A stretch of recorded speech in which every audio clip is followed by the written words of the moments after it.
O Evangelho de Lucas, capítulo 22. O plano para matar Jesus. Faltava pouco tempo para a festa dos pães sem fermento, chamada Páscoa. Os chefes dos sacerdotes e os mestres da lei procuravam um jeito para matar Jesus em segredo, porque tinham medo do povo. Judas trai Jesus. Então Satanás entrou em Judas, chamado Iscariotes, que era um dos 12 discípulos. Judas foi falar com os chefes dos sacerdotes e com os oficiais da guarda do templo para combinar a maneira como ele ia lhes entregar Jesus. Eles ficaram muito contentes e prometeram dar dinheiro a ele. Judas aceitou e começou a procurar uma oportunidade para entregar Jesus a eles sem que o povo ficasse sabendo. Jesus manda preparar a Páscoa. Chegou o dia da festa dos pães sem fermento, dia em que os judeus matavam carneirinhos para comemorar a Páscoa. Então Jesus deu a Pedro e a João a seguinte ordem: Vão e preparem para nós o jantar da Páscoa. Eles perguntaram: Onde o Senhor quer que a gente prepare o jantar? Jesus respondeu: Escutem. Quando entrarem na cidade, um homem carregando um pote de água vai se encontrar com vocês. Sigam esse homem até a casa onde ele entrar e digam ao dono dela: O mestre mandou perguntar a você onde fica a sala em que ele e os seus discípulos vão comer o jantar da Páscoa. Então ele mostrará a vocês uma grande sala mobiliada no andar de cima. Preparem ali o jantar. Os 2 discípulos foram até a cidade e encontraram tudo como Jesus tinha dito. Então prepararam o jantar da Páscoa. A ceia do Senhor. Quando chegou a hora, Jesus sentou-se à mesa com os apóstolos e lhes disse: Como tenho desejado comer este jantar da Páscoa com vocês antes do meu sofrimento. Pois eu digo a vocês que nunca comerei este jantar até que eu coma o verdadeiro jantar que haverá no reino de Deus. Então Jesus pegou o cálice de vinho, deu graças a Deus e disse: Peguem isto e repartam entre vocês. Pois eu afirmo a vocês que nunca mais beberei deste vinho até que chegue o reino de Deus. Depois pegou o pão e deu graças a Deus. Em seguida partiu o pão e o deu aos apóstolos, dizendo: Isto é o meu corpo que é entregue em favor de vocês. Façam isto em memória de mim. Depois do jantar, do mesmo modo, deu a eles o cálice de vinho, dizendo: Este cálice é a nova aliança feita por Deus com o seu povo, aliança que é garantida pelo meu sangue derramado em favor de vocês. Mas vejam, o traidor está aqui sentado comigo à mesa, pois o Filho do Homem vai morrer da maneira como Deus já resolveu. Mas ai daquele que está traindo o Filho do Homem. Então os apóstolos começaram a perguntar uns aos outros quem seria o traidor. Quem é o mais importante? Os apóstolos tiveram uma forte discussão sobre qual deles deveria ser considerado o mais importante. Então Jesus disse: Os reis deste mundo têm poder sobre o povo e os governadores são chamados de amigos do povo. Mas entre vocês não pode ser assim. Pelo contrário, o mais importante deve ser como o menos importante, e o que manda deve ser como o que é mandado. Quem é o mais importante? É o que está sentado à mesa para comer? Ou é o que está servindo? Claro que é o que está sentado à mesa, mas entre vocês eu sou como aquele que serve.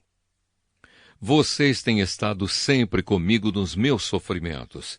Por isso, assim como meu Pai me deu o direito de governar, eu também dou o mesmo direito a vocês.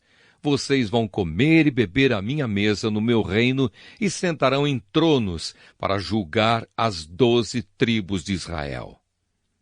Jesus avisa Pedro. Jesus continuou: Simão, Simão, escute bem. Satanás já conseguiu licença para pôr vocês à prova. Ele vai peneirar vocês como o lavrador peneira o trigo, a fim de separá-lo da palha. Mas eu tenho orado por você, Simão, para que não lhe falte fé. E quando você voltar para mim, anime os seus irmãos. Então Pedro disse a Jesus: Estou pronto para ser preso e morrer com o Senhor. Então Jesus afirmou: Eu digo a você, Pedro, que hoje, antes que o galo cante, você dirá 3 vezes que não me conhece. Jesus avisa os discípulos. Depois, Jesus perguntou aos discípulos: Por acaso faltou a vocês alguma coisa quando eu os enviei sem bolsa, sem sacola e sem sandálias? Não faltou nada, responderam eles. Então Jesus disse: Pois agora quem tem uma bolsa ou sacola deve pegá-la, e quem não tem espada deve vender a capa e comprar uma, pois as Escrituras Sagradas dizem: Ele foi tratado como se fosse um criminoso. Eu afirmo a vocês que isso precisa acontecer comigo, pois o que está escrito a meu respeito tem de acontecer. Aí os seus discípulos disseram: Senhor, aqui estão 2 espadas. Basta, respondeu ele. Jesus no Monte das Oliveiras. Jesus saiu e foi, como de costume, ao Monte das Oliveiras, e os seus discípulos foram com ele. Quando chegou ao lugar escolhido, Jesus disse: Orem pedindo que vocês não sejam tentados. Então se afastou a uma distância de mais ou menos 30 metros. Ajoelhou-se e começou a orar, dizendo: Pai, se queres, afasta de mim este cálice de sofrimento, porém que não seja feito o que eu quero, mas o que tu queres. Então um anjo do céu apareceu e o animava. Cheio de uma grande aflição, Jesus orava com mais força ainda. O seu suor era como gotas de sangue caindo no chão. Depois de orar, ele se levantou, voltou para o lugar onde os discípulos estavam e os encontrou dormindo, pois a tristeza deles era muito grande, e disse: Por que vocês estão dormindo? Levantem-se e orem para que não sejam tentados. Jesus é preso. Jesus ainda estava falando quando chegou uma multidão. Judas, um dos 12 discípulos, que era quem guiava aquela gente, chegou perto de Jesus para beijá-lo. Mas Jesus disse: Judas, é com um beijo que você trai o Filho do Homem? Quando os discípulos que estavam com Jesus viram o que ia acontecer, disseram: Senhor, devemos atacar essa gente com as nossas espadas? Um deles feriu com a espada o empregado do grande sacerdote, cortando a sua orelha direita. Mas Jesus ordenou: Parem com isso! Aí tocou na orelha do homem e o curou. Em seguida disse aos chefes dos sacerdotes, aos oficiais da guarda do templo e aos líderes judeus que tinham vindo para prendê-lo: Por que vocês vieram com espadas e porretes para me prender, como se eu fosse um bandido? Eu estava com vocês todos os dias no pátio do templo e vocês não tentaram me prender. Mas esta é a hora de vocês e também a hora do poder da escuridão. Pedro nega Jesus. Eles prenderam Jesus e o levaram até a casa do grande sacerdote. E Pedro o seguia de longe. Quando acenderam uma fogueira no meio do pátio, Pedro foi e sentou-se com os que estavam em volta do fogo. Uma das empregadas o viu sentado ali perto da fogueira, olhou bem para ele e disse: Este homem também estava com Jesus. Mas Pedro negou, dizendo: Mulher, eu nem conheço esse homem. Pouco tempo depois, um homem o viu ali e disse: Você também é um deles. Mas Pedro respondeu: Homem, eu não sou um deles. Mais ou menos 1 hora depois, o outro insistiu: Você estava mesmo com ele, porque também é galileu. Mas Pedro respondeu: Homem, eu não sei do que é que você está falando. Naquele instante, enquanto ele falava, o galo cantou. Então o Senhor virou-se e olhou firme para Pedro, e ele lembrou das palavras que o Senhor lhe tinha dito: Hoje, antes que o galo cante, você dirá 3 vezes que não me conhece. Então Pedro saiu dali e chorou amargamente. Os guardas batem em Jesus.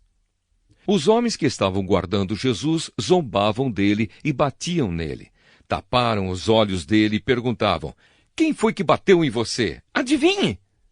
E diziam muitas outras coisas para insultá-lo. Jesus diante do Conselho Superior.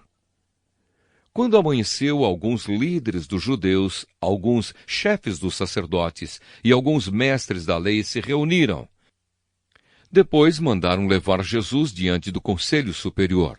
Então lhe disseram: diga para nós se você é o Messias. Ele respondeu: se eu disser que sim, vocês não vão acreditar. E se eu fizer uma pergunta, vocês não vão responder. Mas de agora em diante, o Filho do Homem se sentará do lado direito do Deus Todo-Poderoso. Aí todos perguntaram: então você é o Filho de Deus? Jesus respondeu: são vocês que estão dizendo isso. E eles disseram: não precisamos mais de testemunhas. Nós mesmos ouvimos o que ele disse.